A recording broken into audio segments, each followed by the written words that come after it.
What's going on, folks? Thanks for hitting that download button and checking out a brand new episode of Toys and Tech of the Trade, your one-stop shop for toys, tech, and talk with some assembly required. I'm your host, Rich, and if this is your first time checking out an episode, first of all, welcome. Second, a bit about what we do here. Toys and Tech of the Trade is an interview series where we sit down with content creators, entrepreneurs, and awesome folks that are on our radar and discuss the gadgets, the gear, and the tech that they use to create their content, run their business, and overall, be more productive. When it comes to the toys aspect of the show, we like to embrace that in a more broad sense and not relegate it to just talking about action figures, Funko Pops, or things of that nature. You'd be surprised what people consider toys, whether it's something as simple as collecting Beanie Babies to something as complex as exotic cars or knives or guitar picks.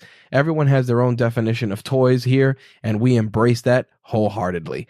Now, with that out of the way, let's get into some housekeeping and into this week's show.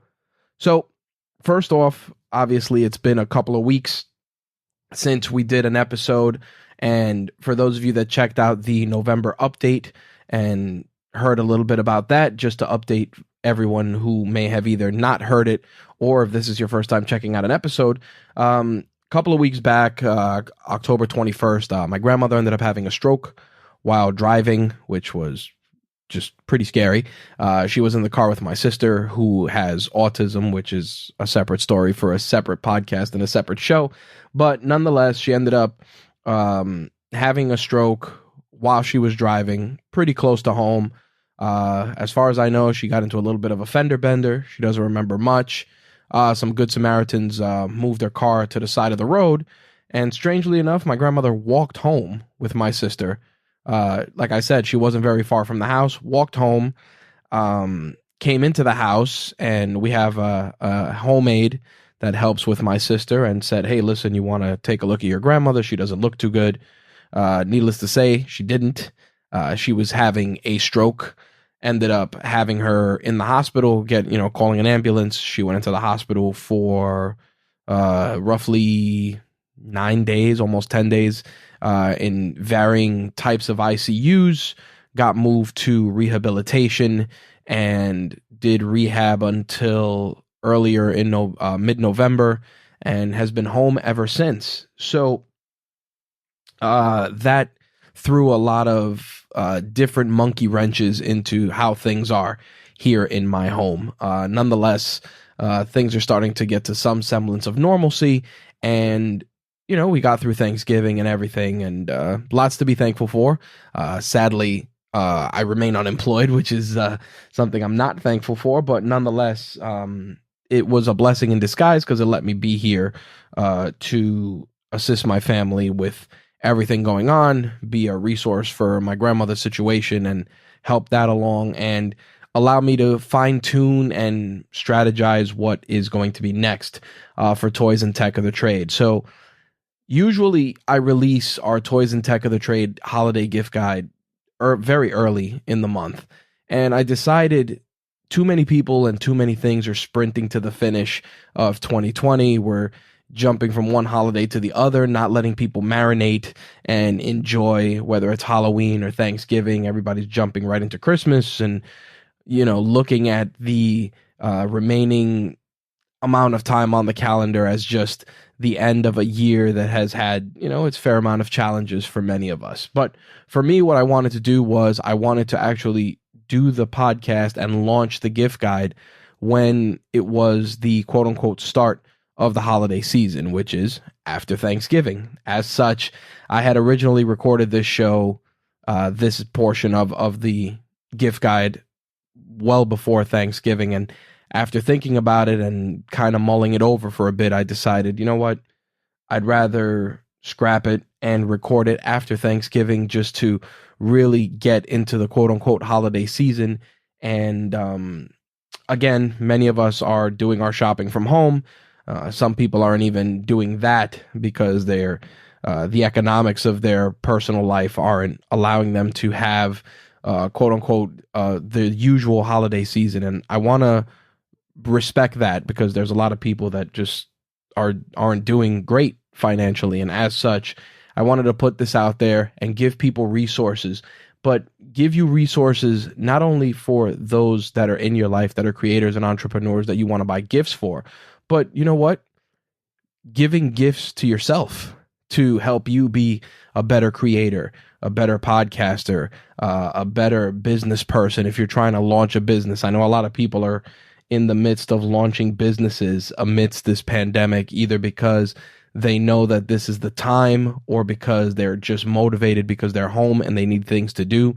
But you'd be surprised. So unlike gift guides from previous years, we're going to try and give you not only some recommendations on tools and resources that you can get yourself or loved ones, but I also want to kind of break things up and dig a little deeper into the quote unquote toy side of things and give you folks just some things to take your mind off what's going on, maybe your loved ones or whoever that needs that little bit of disconnect to kind of take the edge off, because that's kind of where many of us are right now. A lot of us are hoping to just, make it through or survive 2020 instead of just taking a little bit of, fortune cookie wisdom here and enjoying what we got, because there's people that are far worse off than we are. So with that said, and that little bit of, hallmark messaging out of the way, I'd like to jump into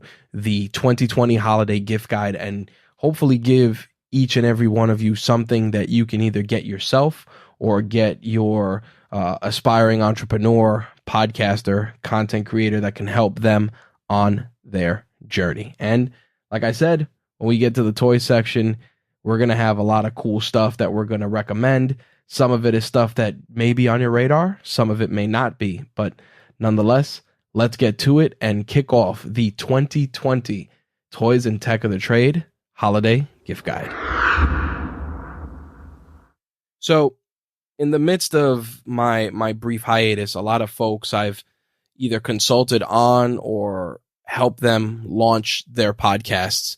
And a lot of people are doing podcasts about things they're into, passion projects. But I also know a lot of people that are looking to do more interview-based stuff, talk to other people that are either experiencing similar things that they are or are just in similar fields that they are. And the one thing that a lot of people have asked me is, how do I get good at interviewing? How do I get good at just engaging with my guests? And first thing I tell a lot of people is, think of people whose interviews you've watched that you've enjoyed.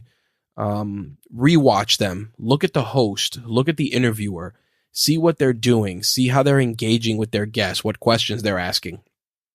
How they're structuring the interview. Is it more conversational? Is it more the guest just being allowed to speak and then the interviewer popping in and just, navigating the interview in a certain direction?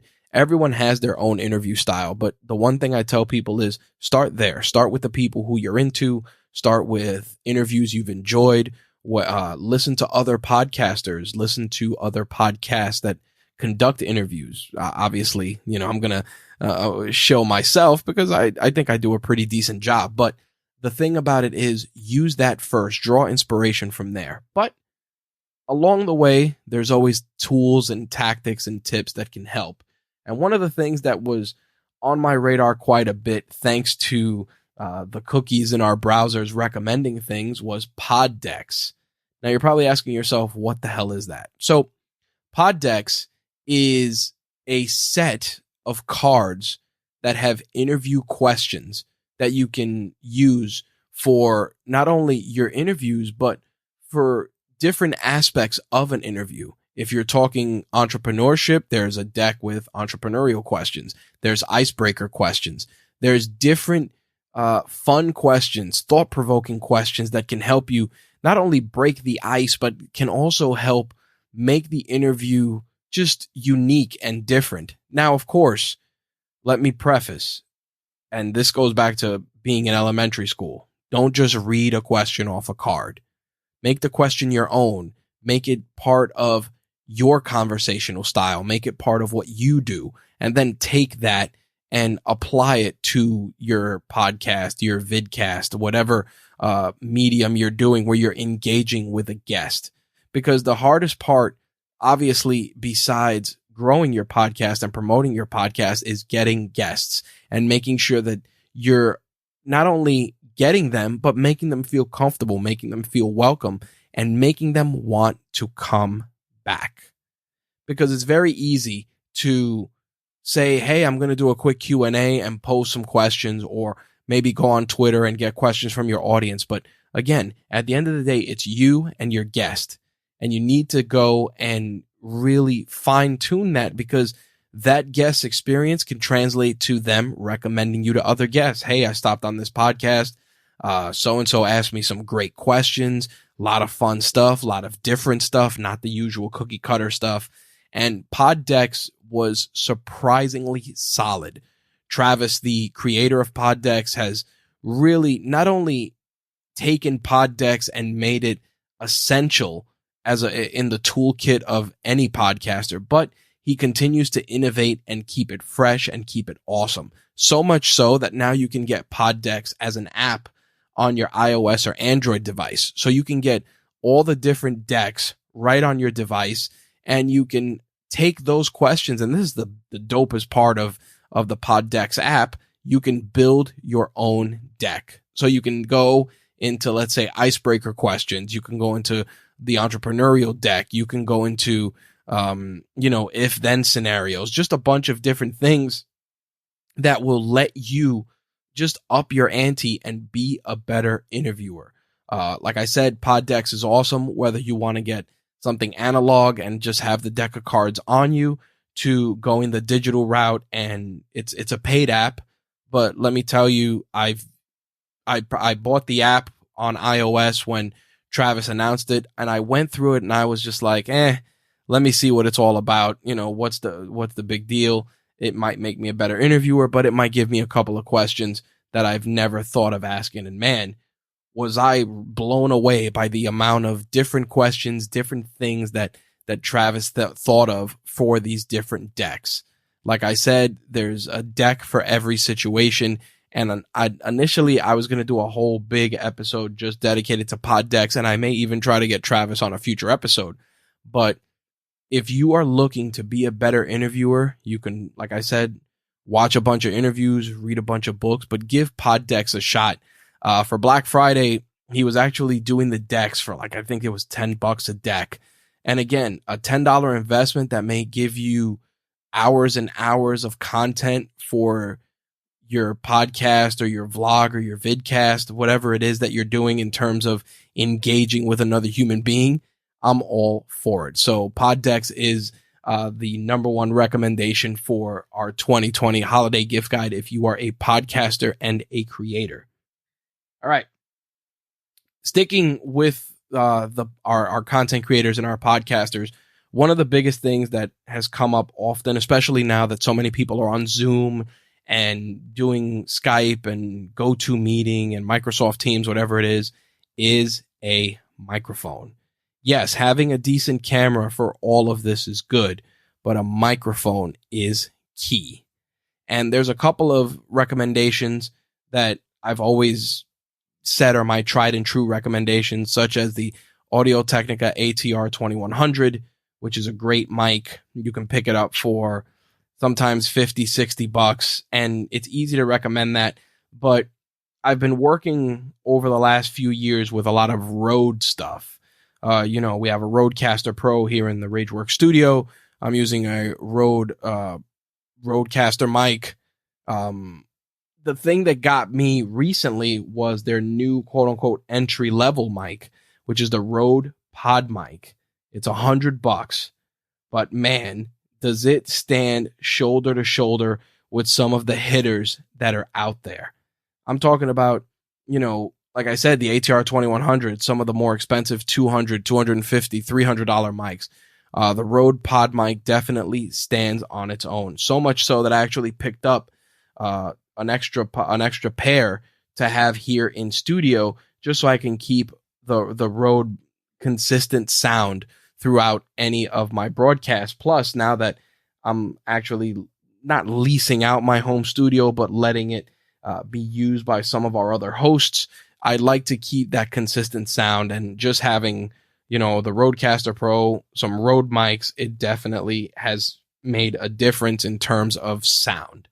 If I needed to give a secondary recommendation, it's a brand new one that just launched from the folks at Shure, the Shure MV7. Obviously, when it comes to podcasts, one of the easiest recommendations is the Shure SM7B.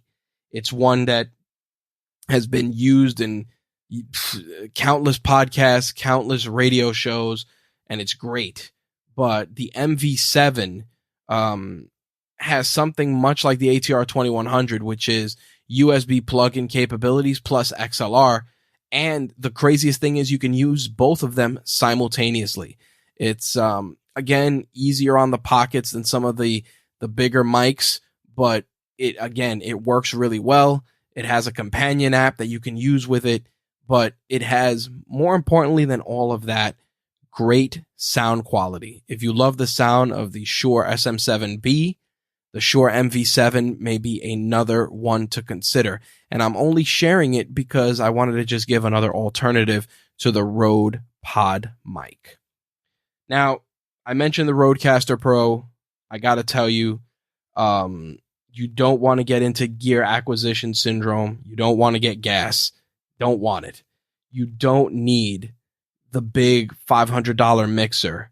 You don't need the crazy audio interface. You don't need any of it. You can do a podcast with a USB mic. You can do all of that with easy, cheap tools. It's all about technique and just being comfortable in your own skin. And as you get better, then you can increase different facets of your quality, whether it's, a better microphone, better headphones, noise cancellation in your space, whatever it is. But yes, the Rodecaster Pro is phenomenal. I love it. I had a bunch of equipment here in my office. I had a noise gate. I had, headphone splitter. I had a bunch of things. I had a separate thing that I plugged in for sound effects. The Rodecaster Pro eliminated all of that. You get 4 XLR channels. You got, what I like to say, 2-way USB. You can connect your phone so you can do interviews right through your phone into the mixer and record into the mixer.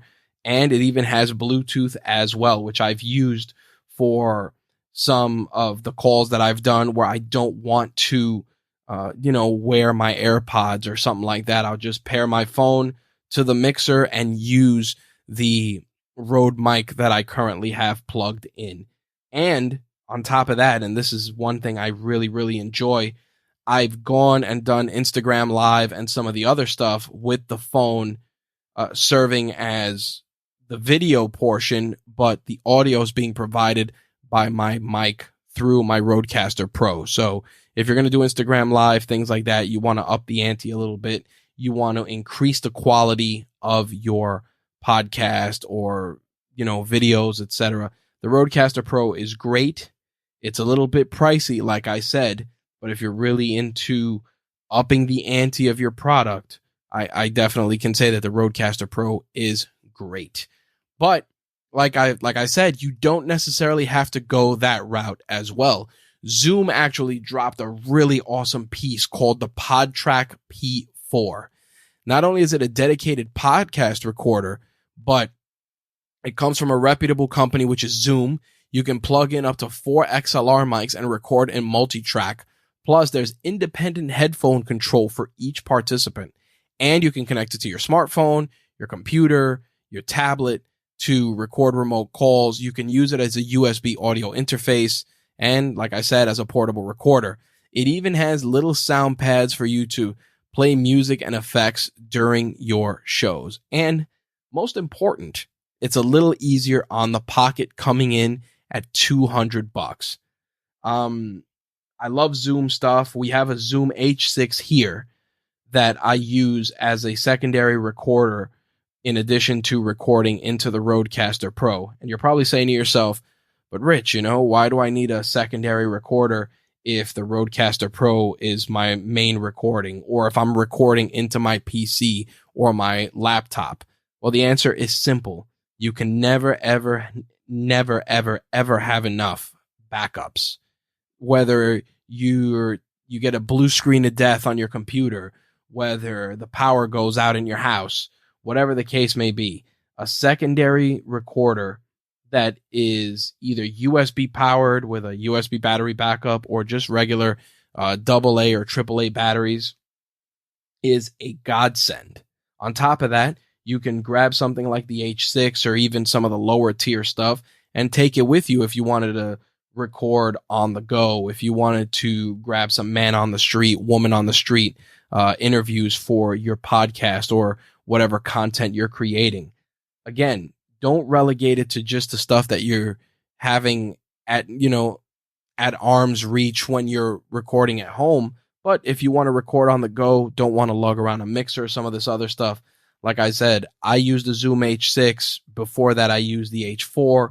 Before even that, I used the first Zoom, the little stick recorder. I believe it's the H1.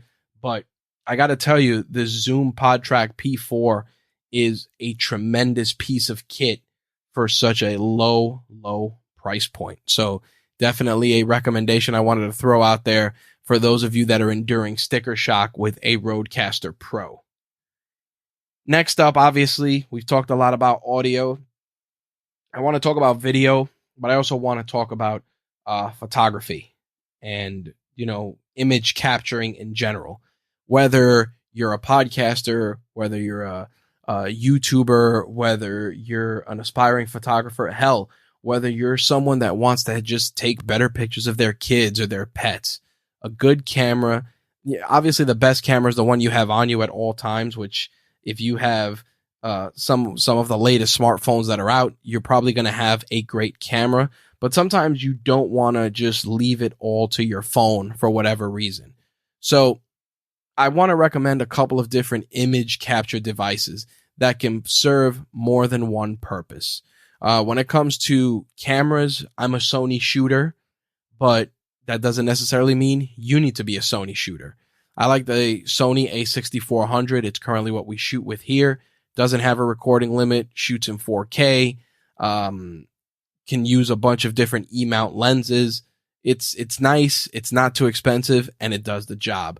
And you can even use it as a webcam, either with Sony's software. They recently released an update that lets you use your mirrorless camera as a webcam, or you can even run the HDMI into something like a Cam Link or an HDMI capture card and use it that way. So you can get really crisp, beautiful pictures, whether you're on a Zoom call or Skype or you're recording talking head videos, whatever the case may be.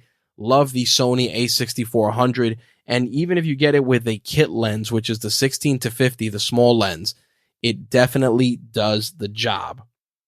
Sure, you can spend a little more money and get some nice glass, and there's definitely glass that I can recommend until I'm blue in the face, but the Sony a6400 as a whole checks off a lot of boxes if you're looking to up your image capture game. Whether, like I said, it's taking pictures of your loved ones now for the holidays, improving your picture quality for your Zoom calls, or just if you're doing YouTube or even product photography, just a good camera speaks volumes. And the best part is, and people fall into this trap all the time, buy the camera, spend more money on lenses.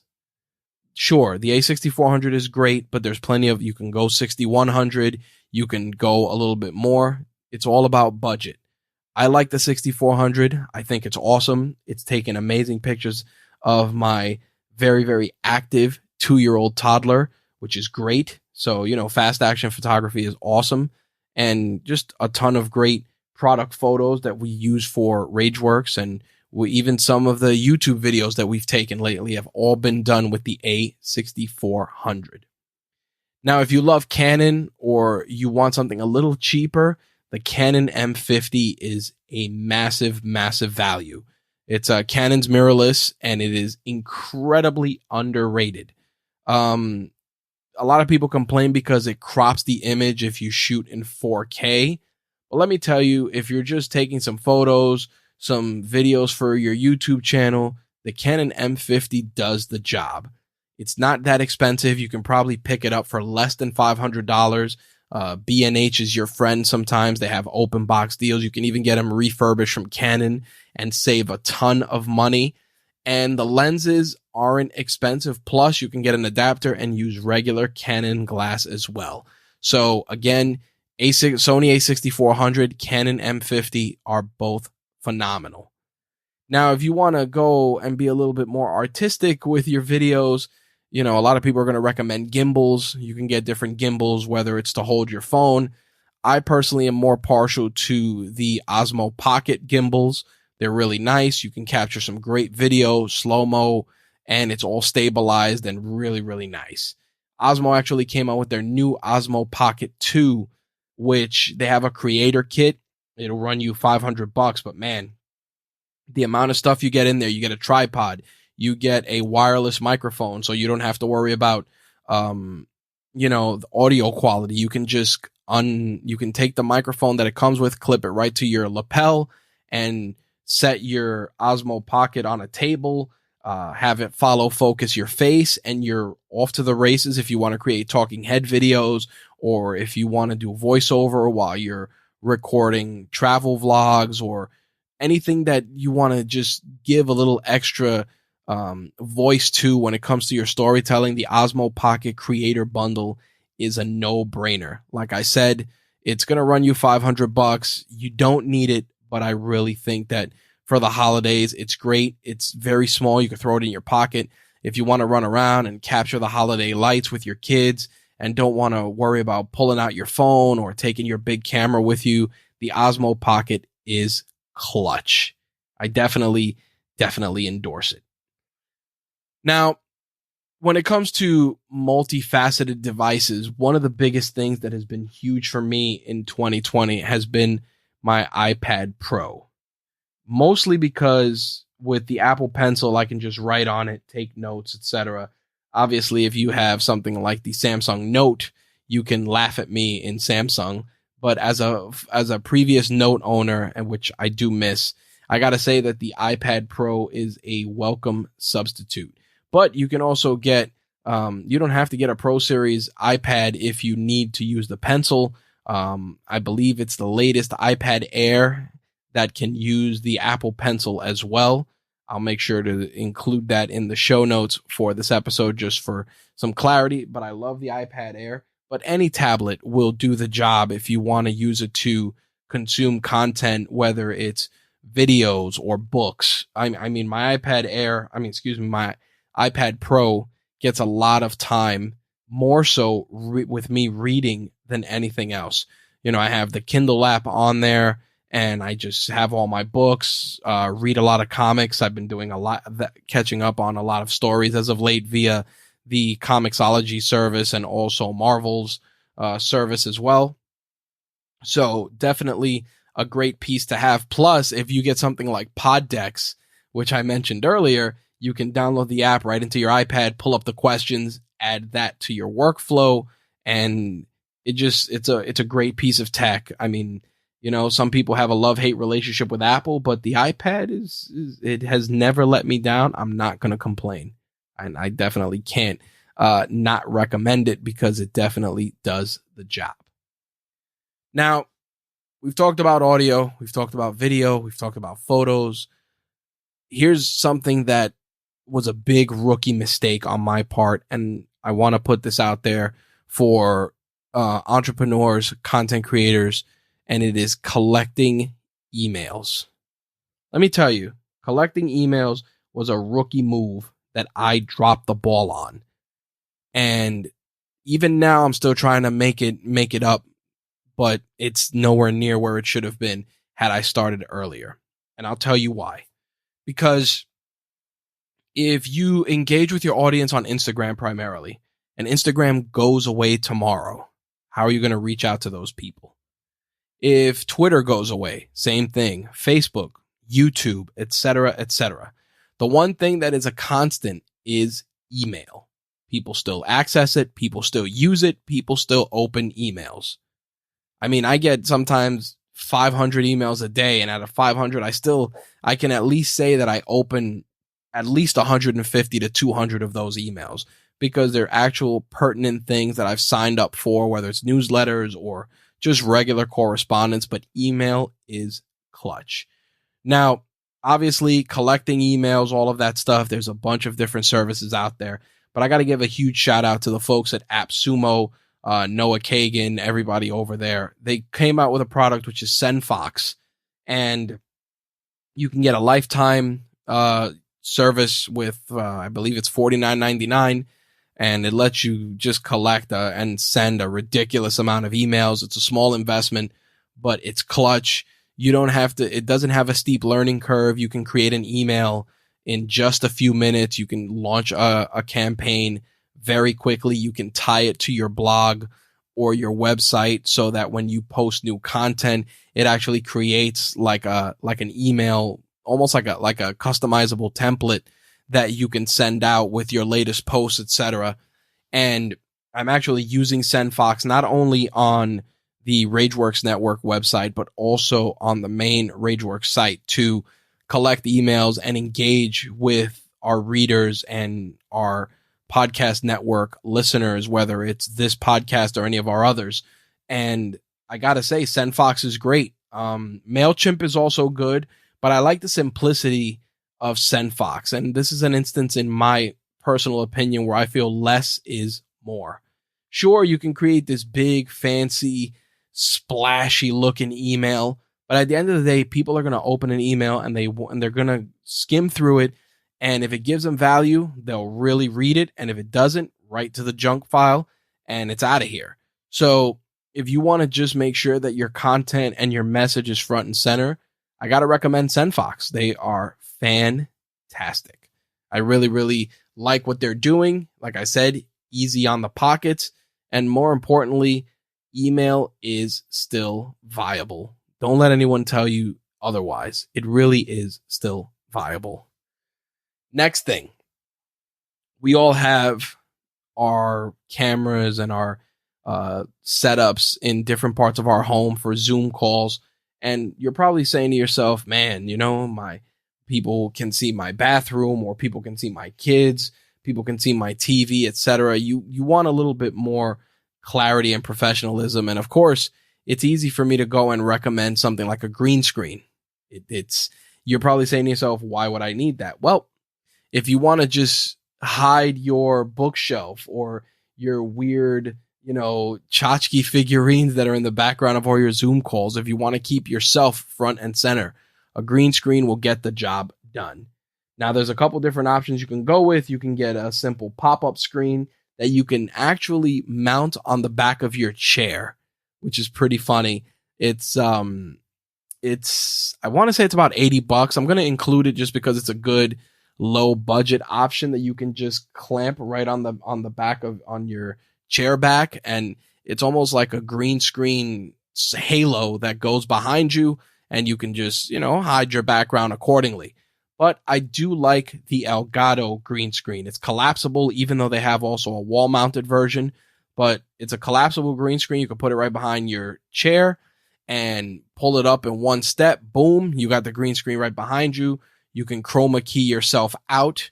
You can chroma key your background, so it's just, you on a transparent background on your call. You can have a little fun with it and drop things in there, the Office Space background, or, the office, or whatever it is. You can have a lot of fun with the green screen. If you're doing product photography, you can, put nice backdrops behind your photos just to spice things up a bit. Hell, you can even take it and turn it into a side hustle. And you're probably like, what the hell are you talking about? So let's say you take your collapsible green screen and you're an aspiring photographer and you want to go to, let's say, your local unemployment office, and you want to tell people, hey, I'm going to offer headshots for your LinkedIn profiles for whatever, $50, $25, whatever it is. All you got to do is you take your collapsible green screen, pull it up. Maybe you have the person stand. Maybe you bring a stool or a foldable chair if you want. Have them sit, take a photo, send it to them, text it to them, whatever the case is. Boom. You get a nice, clean, crisp photo that you can change the background, put something behind it if you wish. And again, not too crazy. Now, the Elgato green screen is going to run you about $160. Like I said, if you want something a little bit more low key, I'm going to give you the green screen that you can clamp to the back of your chair. It's going to run you between $75 and $85. I'm going to put a couple of different links in there to give you guys, you folks, some options. Because again, this is what we're all about. Options, high cost, low cost, but value nonetheless. So definitely want to put that out there. Like I said, side hustle, and even side hustle is such a weird term to use. Just if you're hustling, if you're trying to do things to raise money, whether it's, like I said, product photography, headshots, a green screen definitely will pay for itself. Now, Elgato's been running rampant with my wallet as of late. They've been putting out a lot of great products. Besides their green screen, which I use the Elgato Stream Deck, which at a glance you would think all streamers can use that, but I've mentioned it before in previous gift guides. I'm going to mention it here. The Elgato Stream Deck is more than just something to start your Twitch stream and put your little backdrops, etc. There's so much more you can do. You can use it to launch applications. You can use it to, activate certain facets of your computer.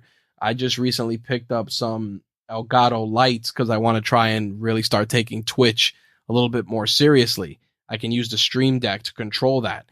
I can even use the Stream Deck to launch the Hindenburg Journalist, which is what I use as my podcast editor of choice. There's so many things you could do with the Stream Deck, and I really, really appreciate it. Elgato has just been knocking home runs out of the park from start to finish. They actually came out with these really cool arms that you clamp to your desk.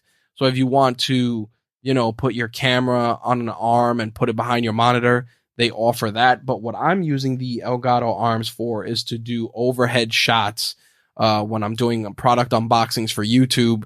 Definitely give us a follow on our Rageworks YouTube channel if you haven't. We're going to be doing more action figure stuff, and I'm trying to just minimize the things in my studio.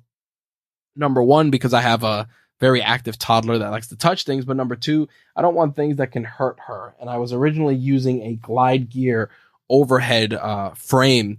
It's basically, it looks almost like half an H that you put on your desk. It has a little bracket in the middle. You connect your camera, and it's great for overhead shots. But it's a big piece of hardware. It's cumbersome, and on more than one occasion that I've taken it off my desk, I've tripped into it. My daughter's kind of fallen against it. So these Elgato Arms have been key. They're going to run you, I believe it's $50 for the standard size arm, and you can put a bunch of different attachments to it. It has a thread for you to screw on your camera easily, but you can also attach extensions, make it longer, make it stretch out like an L, etc.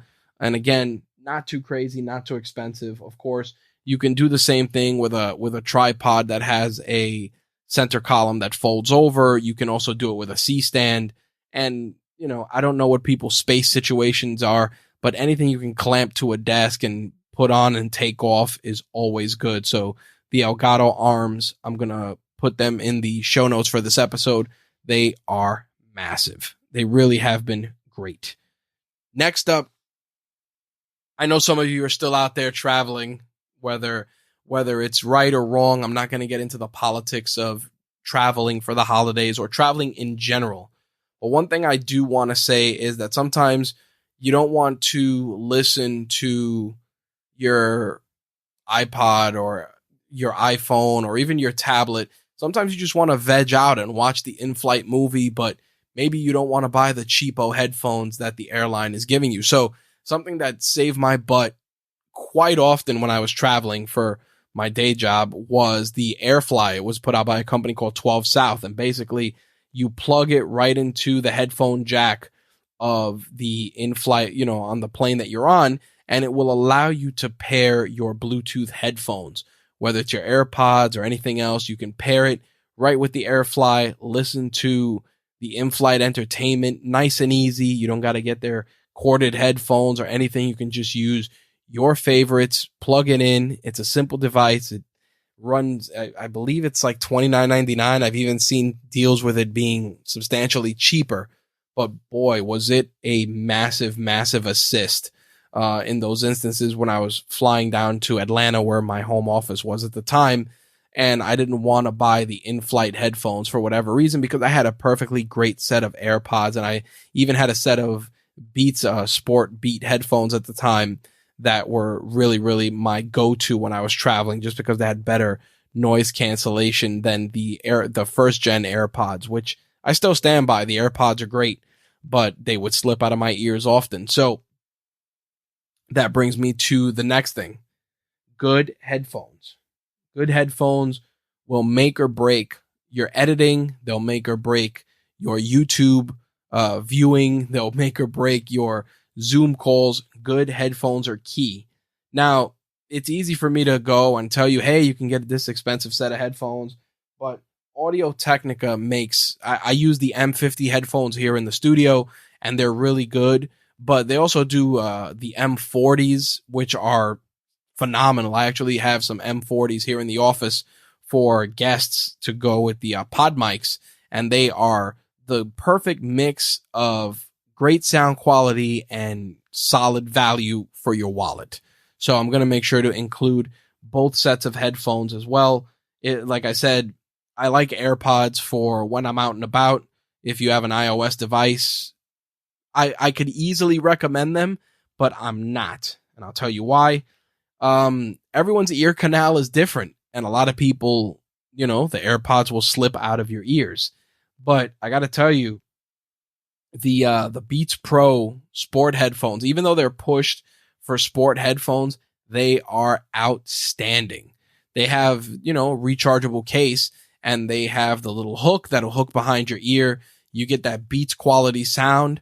And yeah, they're a little bit more expensive, but like I said, you don't got to worry about my ear canal's too big, my ear canal's too small, the AirPod Pro tips fit, don't fit, etc. I really like what Beats brings to the table with the Beats Pro. They actually also came out with a $50 headset, which was the Band-Aid for when they remove the headphones out of new iPhones, which, that's a separate conversation for a separate show. And I tried them. They're not bad, but like I said, for a couple of bucks more, you can get some pretty decent Bluetooth headphones from any other manufacturer that's out there. I'm not going to sit here and just, say that Apple's the best with the stuff. Yeah, they have a lot of great products, but you can get similar results with cheaper products. But like I said, I like the AirPods. I use the AirPods Pro for most of my other stuff, but the Beats get more usage because they just stay in my ears better. The AirPods Pro I do like for the noise canceling. The noise canceling is no joke. I will say that. All right. So I think that's a great way to wrap up our tech side of things. Now, let's switch it up and let's talk about some toys and some things to help you just lighten up your holiday season. So let's switch gears and jump into some toys. All right, so it wouldn't be Toys and Tech of the Trade without some toy talk. So what are the toys that are on my radar for this holiday season? So it's very easy, like I always say, to just give real toy recommendations. But like I said, everyone's definition of toys is different.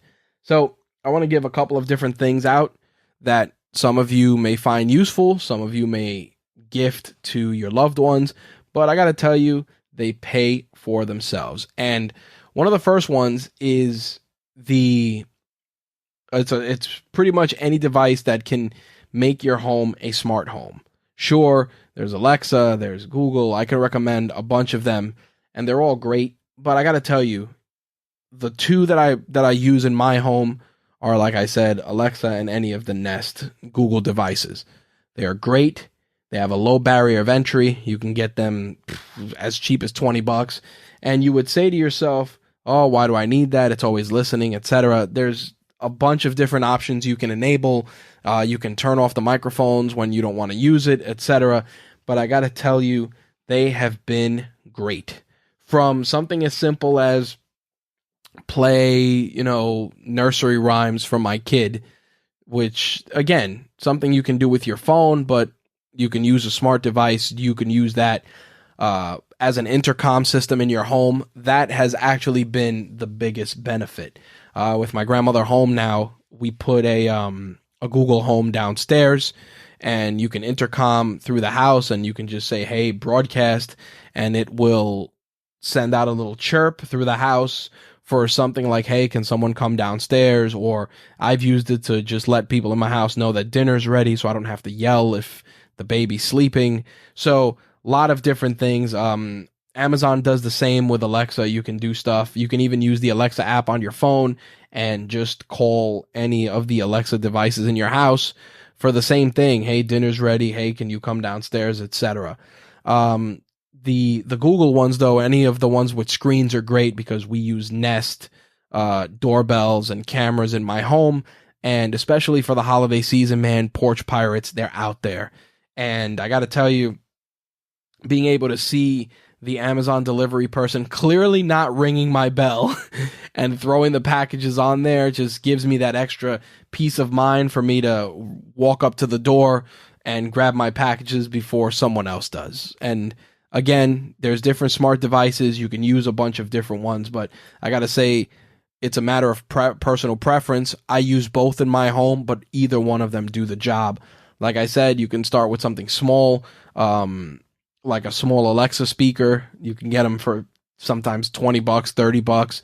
They are massive. From something as simple as asking the weather to schedule this or call someone, etc. And yeah, of course, if you're an Apple user, HomePod, etc., but that stuff is expensive. It really is. Like the HomePod Mini, the big HomePod, it's great if you want to use like Siri and all that stuff, but I'm being honest. We want low barrier of entry and stuff that easily works. To complement that, smart plugs, whether they're Amazon smart plugs, the Casa smart plugs are really good.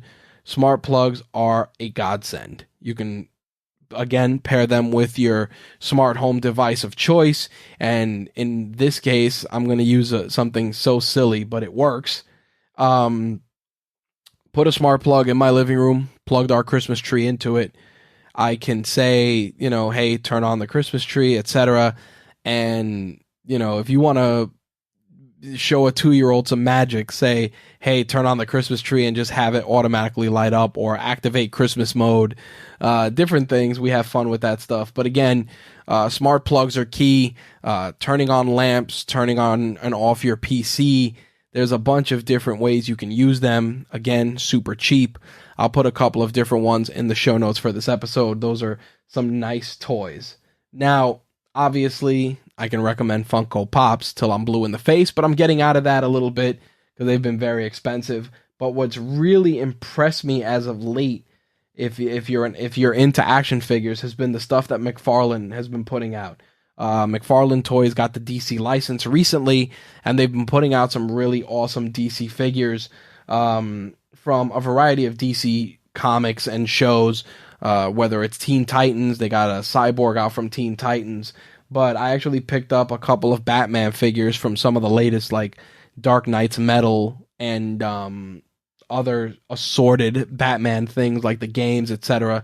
But it's not just all Batman stuff. He's doing Superman, Wonder Woman, all the usual characters. He did a really nice Gal Gadot Wonder Woman 84 in the golden armor that she wears in the trailer. Really nice figures. McFarlane's been knocking it out of the park. So if you're a DC fan, definitely check out McFarlane's DC line of figures. He is knocking them out of the park.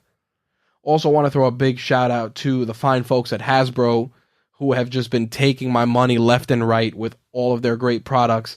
Whether you're a G.I. Joe fan, a Transformers fan, Star Wars especially, Power Rangers, Hasbro has been killing it. Their new G.I. Joe line is a reimagining of the classics, Cobra Commander, all of those guys. All of the figures that they've put out have been outstanding. They also are doing they've partnered up with PCS, which is Pop Culture Shock, and they're doing really nice statues. If you're a G.I. Joe fan, they're doing all the fan favorites: Storm Shadow, Snake Eyes, Destro, Cobra Commander. And the best part is they're only $50. They got a $49.99 price tag, and they are phenomenal. I picked up a Cobra Commander. The paint job for the Cobra staff that he's holding isn't great, but overall, it's a very, very nice piece. They're also doing a line of Transformer statues as well that will run you, like I said, about $50. We'll make sure to include links to some of that stuff in the show notes. Now, of course, gotta talk some video games. They're toys. They're great. And, of course, with the release of the PlayStation 5 and the Xbox Series X and Series S, everyone's going crazy. But I gotta tell you, before I give my recommendations in the gaming space, I gotta tell you, do not pay resale. Don't do it. I understand that your kids or your loved ones or your family members, they may want that shiny new PS5 or that shiny Xbox. Do not pay resale. There will be more consoles. I promise you. Yes, it sucks that that people are using bots and buying up 10 PlayStations at a time, 10 Xbox consoles. It's a big pain in the butt. And I feel for you folks. I've been trying to get myself an Xbox Series X, and it has been impossible.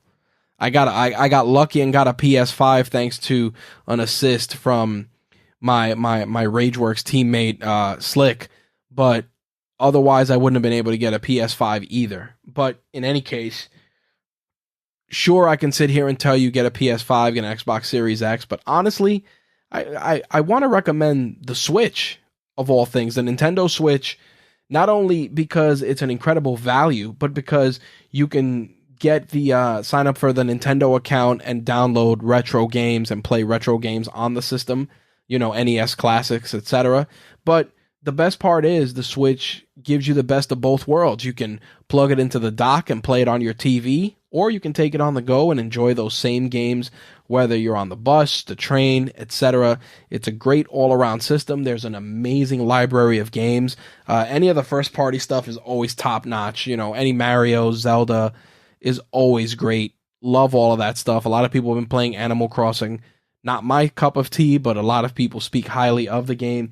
I'm looking forward to the Super Mario 3D All-Stars collection, which is going to have Super Mario 64, those 3D style Mario games in one collection for you to play on the go, which is outstanding. Love any Mario games. I'm a huge sucker for those, so I still play them. So that's my console recommendation. Yes, I can say get a PS5, get an Xbox, but that's just too easy. And like I said, it's just way too difficult right now. If you can get one, great. If you can't, it's all good. There's still great stuff available for the PlayStation, which leads me to the other gaming recommendation, the Spider-Man Miles Morales game. You can play it on the PS4 and you can play it on the PS5. And like I said, it doesn't matter on whatever console you play it on. It is an outstanding game. I love what Insomniac did. It's even being included in our Rageworks gift guide, but just a great game. If you can pick it up and you got a PS4 or even a PS5, I cannot stress how amazing Spider-Man Miles Morales is. Just a fun game, very enjoyable, a lot of fan service, especially if you enjoy the Miles Morales Spider-Man, if you like Spider-Verse. There's just a lot of great stuff. Speaking of Spider-Verse, if you can get a launch edition copy of the game, you'll get a code to use the Spider-Verse costume in the game as well, which is awesome. So definitely gotta recommend that. So Nintendo Switch, Mario 3D All-Stars, Spider-Man Miles Morales, all recommendations. Lastly, this is a little crazy. I know some people have asked and they've seen it either on my Instagram, Rageworks Rich, or even on the regular Rageworks Instagram, and it's some of the Marvel Legends props that I've been picking up. The Thanos Infinity Gauntlet, the Iron Man Infinity Gauntlet, Black Panther's helmet, Captain America's shield, all through the Marvel Legends line. Great additions to your home office. They're all outstanding. But the craziest piece that just was recently announced is the Stormbreaker, which is, Thor's weapon in Avengers Endgame. Man, what a great piece. Hasbro's been knocking out of the park with these collectibles. Like I said, I picked up the Thanos Gauntlet recently. I picked up the Thanos Gauntlet, but I picked up the Iron Man Gauntlet for a steal. I think I got it for $70 at a local GameStop. And I got to tell you, it's a great piece. Lights, sounds, just a really great piece for your home office, or, you know, your she shed or your man cave or your basement, whatever it is. Love everything that Marvel Legends has been putting out, but that Stormbreaker piece is outstanding. It's a big piece though, so you got to either have the wall space or the desk space. The shelf space or wall space to display it, because it is great. But the Stormbreaker piece is outstanding. Now, if you're a fan of Star Wars, they're even doing some great Boba Fett helmets. They're doing a helmet for the Mandalorian, of course, which is to be expected. Hasbro's also doing a helmet for Cobra Commander and for Snake Eyes. So they're going to be some really cool ones for G.I. Joe fans. So definitely got to recommend those if you want to add something a little bit more large to your home office. Those are some great toys that I can recommend. Lastly, we're all home for the holidays. There's a lot of cooking that's going to be done, whether you are an amateur cook or a novice cook. One of my favorite cooking toys, or my kitchen toys, is my Instant Pot. My Instant Pot and my air fryer. It's a toss-up. And I'll tell you why. The Instant Pot, you can always find them on sale for the holidays, and they are the one versatile tool that can make anybody that's even a mediocre cook a pretty decent one.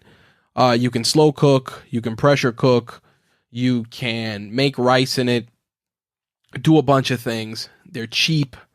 Like I said, you can get a decent one for $50 now for the holidays.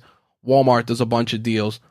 Love the Instant Pot. Used it for making mashed potatoes for Thanksgiving. Use it to hard boil eggs in bulk. Use it for a bunch of dishes when I was doing my keto diet.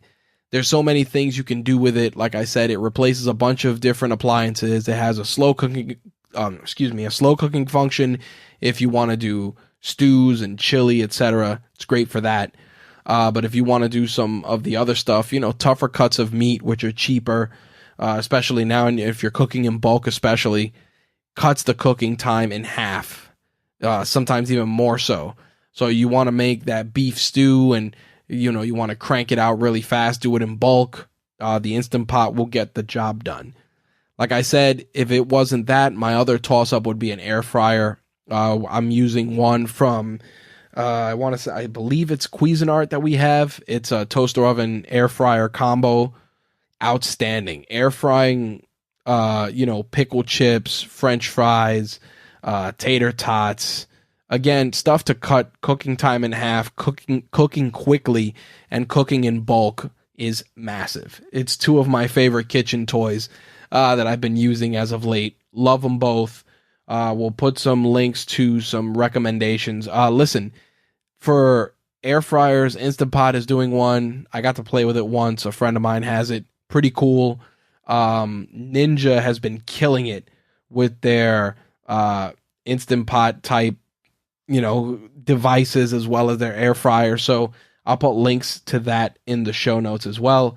And the last thing I want to say, and this is a gift that is important, whether it's for toys, whether it's for tech, it is time. Time is the best gift you have.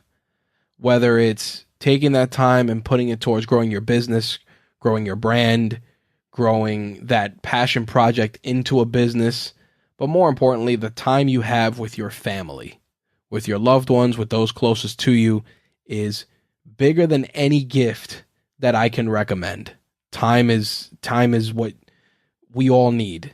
We need more of it, and not only that, we need to make the most of it. So that's the best gift I want to give all of you guys. It's time, and I think that's a great way to kind of bring this show full circle. Time and listening. That's really it. Listen to those around you. Listen to those that want to give you real actionable advice to improve your businesses, improve your content, etc. Not everybody's trying to steal your idea. So, go out there, engage, network, listen to other people. And not only that, but make sure you have people that'll listen to you, especially as we're getting into the tail end of the year. There's a lot of stuff that's going on. So many of my peers, those closest to me, they really just need people to listen. And when I mean they need people to listen, I mean we're so busy working, trying to take care of everybody, our businesses, that we don't take care of ourselves. And it's prevalent. I'm guilty of it. It's happened more than I care to admit. But one of the biggest things that has helped get me back on track is people that are in my circle that listen. Find those people and share what's going on. Make sure they listen. Hell, I can be that person. You know, if you're going through some challenges, you need an ear, shoot me a line. I said it in the episode about entrepreneurial depression. I'm saying it again. Shoot me a line. Hey, I got a problem. I'm trying to do this. Do you mind, I run it by you, whatever it is, no judgments, you can send it my way. I'll try and answer. I'll try to listen, because sometimes that's what's going to make or break somebody that's, on the edge, is the fact that they don't have that one person to listen to them. So if I can give you any other gift to wrap things up, it's time and listening. And I think that to wrap things up, I am grateful that you folks listen to me for all the content we put out. I truly, truly appreciate it. And more importantly, I appreciate your time, the time that you take to engage with our content, whether it's written, audio, video. I truly, truly appreciate it. And I think that's a perfect way to close out our 2020 gift guide. Now, with that said, we're releasing this episode first week of December. We're probably going to try and do 1 or 2 more episodes for December, take a brief break to, again, recharge, listen, and make the most of the time we got. Then we're going to hit it hard in 2021 and try and do some more awesome stuff with our podcast, with the Rageworks Network, and everything else. One thing I will share is that I hope to, hopefully in 2021, open up our brand new creative space where people can come in, record their podcasts, record their content, whether it's YouTube videos, unboxing videos, vlogs, all of that stuff. We want to give people a space locally that they can come in. If they don't have a space in their home, all they got to do is bring their SD card and bring their content and press record, and we'll take care of the rest. So the goal is to have that up and running spring 2021.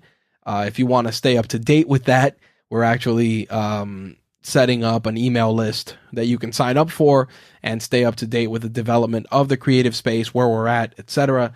Right now, aside from naming, locking down all the social, it's getting money to launch it. So that's kind of where we're at. But nonetheless, you want to stay up to date with that particular project. We'll make sure to include a link in the show notes for this episode for that, for you to stay up to date. And there will be links to everything we've discussed in this episode as well. As always, full transparency, some of that stuff may contain affiliate links, which if you use, it will give us a little bit of a commission, again, at no additional cost to you. So if something we recommend is $19.99 and you click the link and you buy it, it's $19.99. We may get a small commission, but it does not affect the price. Too many people think that using affiliate links is, them paying someone a commission. It's not. Or all we're being paid a commission on is you using a link and purchasing a product. So a lot of the links we'll have in the show notes for this episode will be affiliate links. Like I said, any commissions we make go towards giving you folks the best content possible, whether it's good on-air content, good video content, good written content. That's where the money goes back into the business to give you guys the best experiences possible. Thank you guys for checking out the Toys and Tech of the Trade 2020 gift guide. I hope you and your families had a great Thanksgiving and you folks have a great holiday season. As always, if you have any questions, concerns, shoot me a message, rich@rageworks.net. You can engage with Rageworks on any social media platform of your choice. We are everywhere. We'll put links for that in the show notes for this episode. And last but not least, make sure to check out some of the other shows on the Rageworks Podcast Network. We truly do have something for everyone.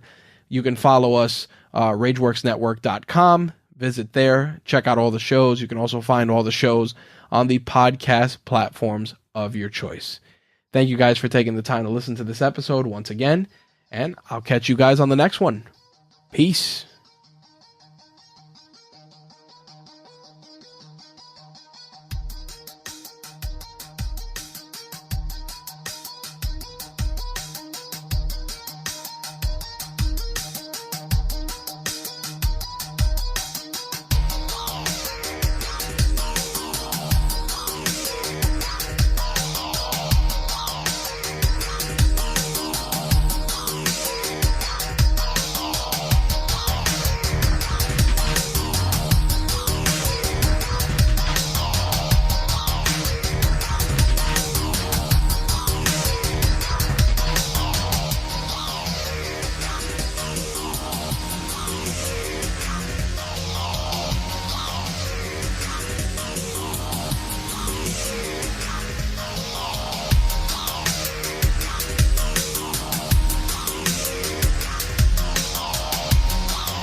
Toys and Tech of the Trade is part of the Rageworks podcast network, your source for rants about gaming, entertainment, and the works. Visit us at rageworksnetwork.com.